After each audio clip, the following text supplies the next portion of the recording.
សូមស្វាគមន៍និងសូមជម្រាបសួរមកកាន់ Channel BK Media ថ្ងៃនេះផងដែរខ្ញុំនឹងបង្ហាញបងប្អូនអំពីវិធីធ្វើការបាទភ្ជាប់ជាមួយនឹងចិញ្ចៀន NSC ជំនួសមុខងារកាតបាទដែលចិញ្ចៀននេះគឺភ្ជាប់ជាមួយនឹងខាងក្នុងគឺជា chip របស់កាត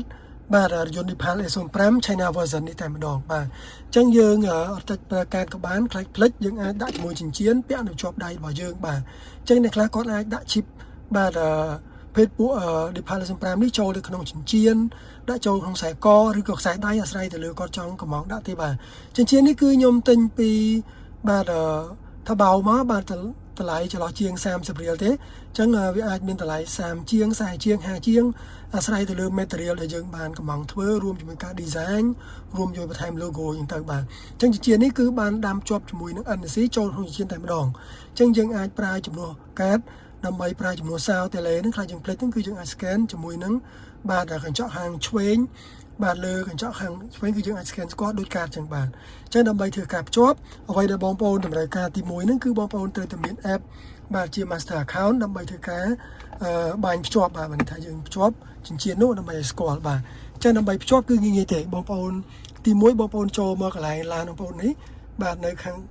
កន្លែងនេះដូចពាក្យថា setting បាទចូលមកហើយបងប្អូនទៅរកពាក្យថា body បាទអញ្ចឹងឡានខ្លះ version ផ្សេងទៅអាចបក body work ទៅបាទ body តោះទៀតបងប្អូនត្រូវតែឈរលើ tab ទី3 another component បាទអ្នកខ្លះគាត់ឈរ tab នេះទៅបាទអញ្ចឹងបងប្អូនឈរ tab ទី3បន្ទាប់ទៀតបងប្អូនអូសមកដល់ខាងក្រោមបងប្អូននឹងឃើញពាក្យថា key pairing កន្លែងនេះគឺជាកន្លែង pairing key តែលេរួមជាមួយនឹងកាតបាទកាត NSC យើងឬក៏ចិញ្ចៀនខ្សែដៃនាឡិកាអ្វីក៏ដោយយើងបានដាំ chip របស់បាទកាតNepal A05 នេះចូលទៅគឺយើងអាចប្រើជាមួយនឹងការ pairing បានទេបាទអញ្ចឹងនៅពេលដែលបងប្អូនចូលមកកន្លែង pairing key នេះបាទវាលោក QR យើង scan បាទអញ្ចឹងខ្ញុំសូមបាទ app master account របស់ខ្ញុំដើម្បីធ្វើការ scan បងប្អូនចូលកន្លែងឆូត3នេះហើយបងប្អូននឹងឃើញកន្លែងនេះបាទដើម្បី scan បាទអញ្ចឹងបងប្អូនយក app នឹងយកមក scan មកបាទនៅពេលដែល scan បាទវានឹង load ដូចនេះបាទបងប្អូនចុចកន្លែងខ្មៅនេះមកដើម្បីបន្តទៅមុខបានបាទអញ្ចឹងនៅពេលបងប្អូនចុចទៅវានឹងបាទបន្តទៅមុខបាទនេះលោបដល់កន្លែងនេះបាទអញ្ចឹងកន្លែងនៅពេលយើងចុចទៅវានឹងបំពេញលេខតួរបស់យើងបន្តទៅមុខបាទអញ្ចឹងខ្ញុំសូមចុចទៅបាទហើយចុចពាក្យកន្លែងនេះគឺ continue បាទ continue បាទដល់កន្លែងនេះគឺអ្វីដែលយើងត្រូវរើសជាសាវឬក៏ជាកាតបាទ NSC កាតបាទដោយសារចិញ្ចៀននេះវាចាប់ទុកដូចជា NSC កាតអញ្ចឹងដោយសារវាយកកាតបាទយក chip NSC ដាក់ចូលក្នុងចិញ្ចៀនបាទបើជាខ្សែកជាខ្សែដៃបងប្អូនដូចគ្នាធ្វើដូចកាតហ្នឹងបាទអញ្ចឹងចុចកន្លែងនេះមកបាទអញ្ចឹងកន្លែងនេះនៅពេលដែលវា load មកគឺវាមាន2 option បាទទី1ដែលពាក្យថា no add direct អញ្ចឹងបើសិនជាបងប្អូនចង់ add បន្ថែមតែកាតឬក៏បាទ NSC ទេគឺបងប្អូន add បន្តតែបើសិនជាបងប្អូនចង់ clear ជាមួយនឹងកាតណាមួយចំនួន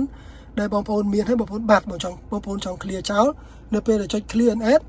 បាទអាចារ្យនឹងបាត់ទាំងអស់បាទថ្មីស្គាល់តែថ្មីមួយនេះទេបាទអញ្ចឹងបើសិនជាបងប្អូនចង់បន្ថែមបាទបងប្អូនចង់បន្ថែមបងប្អូនគ្រាន់តែចុចតែកន្លែងពាក្យថា no add direct បាទអញ្ចឹងបងប្អូនចុច no add direct ទៅវានឹងឲ្យបងប្អូន scan បាទចិញ្ចៀននេះនៅលើបាទដៃកញ្ចក់កន្លែង scan NSC តែម្ដងបាទខ្ញុំសូមធ្វើការ scan តែបងប្អូនខ្ញុំចុចពាក្យថា no បាទ add direct បាទអញ្ចឹងឥឡូវខ្ញុំធ្វើការ scan បាទនេះ success បាទ load message success អញ្ចឹងយើងនឹងបាន